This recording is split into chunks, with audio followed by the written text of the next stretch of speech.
The 2025 Emilia-Romagna WorldSBK is done and dusted, and it's another demolition job from Toprak Razgatlioglu. This is only his second hat-trick of the season. The first one, of course, back in Portimao during the Portuguese WorldSBK round, and then it was almost the second one during the Czech round if it had it not for the that last lap, last straight overtake and devastation for Toprak during the race 2. But yeah, as per tradition, 5 topics to comment about, and let's just get into it.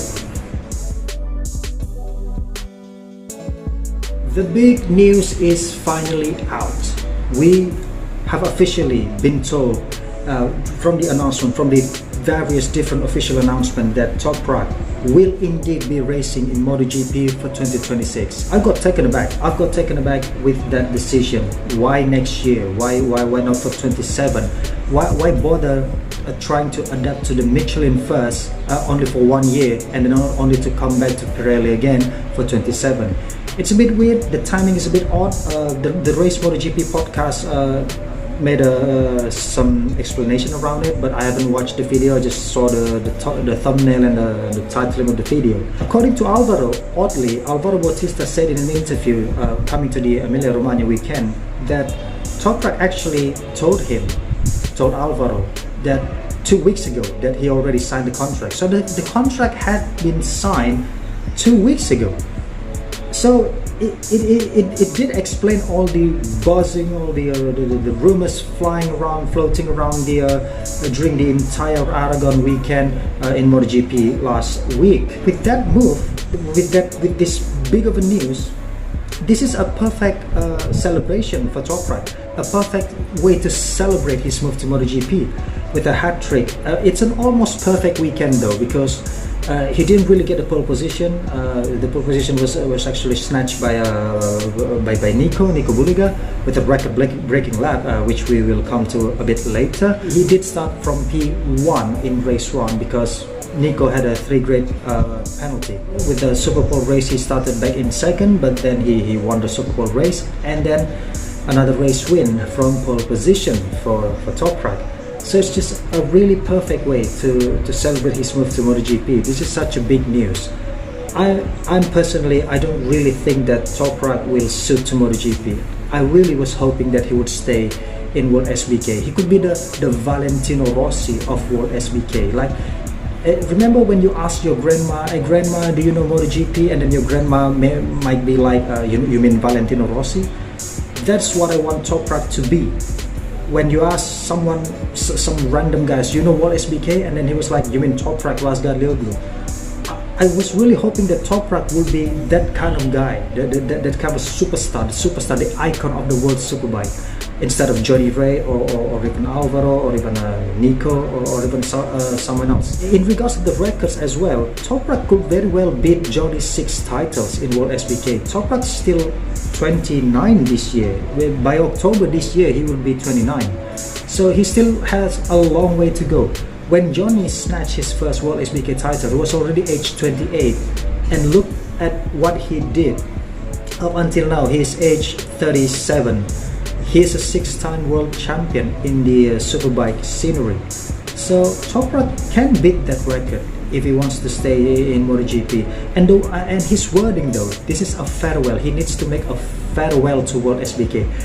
Like, it indicates, for me, it implies that he's not going to return to WorldSBK if it's not working in MotoGP.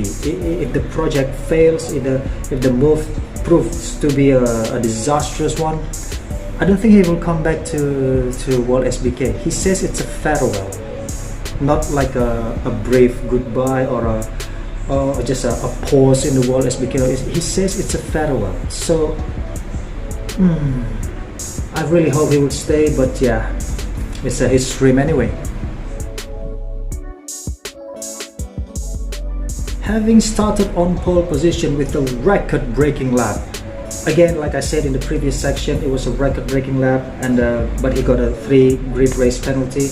And for race 1, he started from P2 and P4. I'm sorry, and then he managed to finish in P2. He was tight. He was glued to the back of Toprak throughout the entirety of race 1. But then during the Super Pole race, just as the lights went out, Coming to the first corner, with Nico having started on pole, Axel Bassani, who started in P3, actually managed to jump Toprak, who started P2, and then he was about to do a dive bomb to take the whole shoot from Nico, and then they crashed out, making Nico had to start race 2 in P10. But Nico being Nico, he climbed back all the way to P2. He crossed the line 9 seconds back from Toprak, but again, Nico made the difference. None of the other Ducatis managed to be that close to Toprak. Once he hit P2, Toprak was already like 4-5 seconds at the front, and he was already finished there and then. But again, Nico, he managed to break free from the rest of the group, making him, again, it was absolutely nonsense for those who say that Nico could perform this just because of the bike. No, it is Nico himself. He is the talent. Also, he just got a contract extension for just 1 year for 2026 with still with Aruba Ducati. But another major news is that he's going to be the test rider, the additional test rider for Ducati MotoGP alongside Michele Pirro. This clearly indicates that he's going to make a move to MotoGP somewhere in 27, maybe. I strongly believe that. But we'll have to see. We'll have to see the progression, the development of the news and these rumors. I really hope he will go to MotoGP for 27. He grew in the MotoGP scenery. Okay, he started in Moto3, going to Moto2. All campaigns ended up in failure. Moving to the WorldSBK paddock with the Supersport, of course, in the 22. Being a champion in 23. Having the promotion to the World Superbike in last year. And then this year a title contender. So his riding style, as Toprak put it himself, is more suitable to the GP bike. So I really hope Nico will move to MotoGP for 27. Since his win at Assen in race 2, Andrea Locatelli had been having such a disastrous of a weekend during the past 2 weekends. The Czech round as well as the Cremona round. Even he was never even near the top 5 during those 2 rounds. In Cremona he started P11 and then crashed in race 1, making him finish the race in 18th. And then it was another 7 for the Superbike race, and then an 8 in race 2, another 11th on the grid starting from the race 1 at Moss, and then crash, retirement, and then a double of 9 places for the 28-year-old Italian. But it's a slight return of form from Locatelli. He managed to do 3 top 5 finishes. It is really consistent. A 5th place in race 1, a 3rd place, including a 3rd place in Superpole race, and then he closed race 2 in 4th. Not really being able to challenge Toprak. He was briefly in P2 before being overtaken by Nico for the fight for the podium, and then getting overtaken again by Alvaro for that last rostrum position. But again, it's a return of form from Locatelli. Again, coming to the Emilia-Romagna weekend, Alvaro has finally come clean. He has come clean indeed. He has finally revealed that he's not going to be in red for next season, which is devastating, if I do say so myself. The brand, Ducati, the brand, that the manufacturer that he is riding for, that he gave them the title again. He made them world champions again back in 22 and 23, back-to-back title. The last time Ducati was a champion before 2022 was in 2011 with Carlos Checa. Alvaro being the one who takes Ducati back on top, and now Ducati is treating him dirty. Ducati is doing him very, very dirty here. Ducati broke the agreement. It was a 2-year deal, as Alvaro put it, for 25 and 26. But for the 26, it was on the Ducati side. And from their point of view, Alvaro had not done enough of a good job to cling on to that seat. And now his vacant seat is going to be an even hotter one. It's a hot seat from the beginning of 25, and now it's even a hotter one now that it's been officially confirmed that he's not going to ride for Ducati for next season.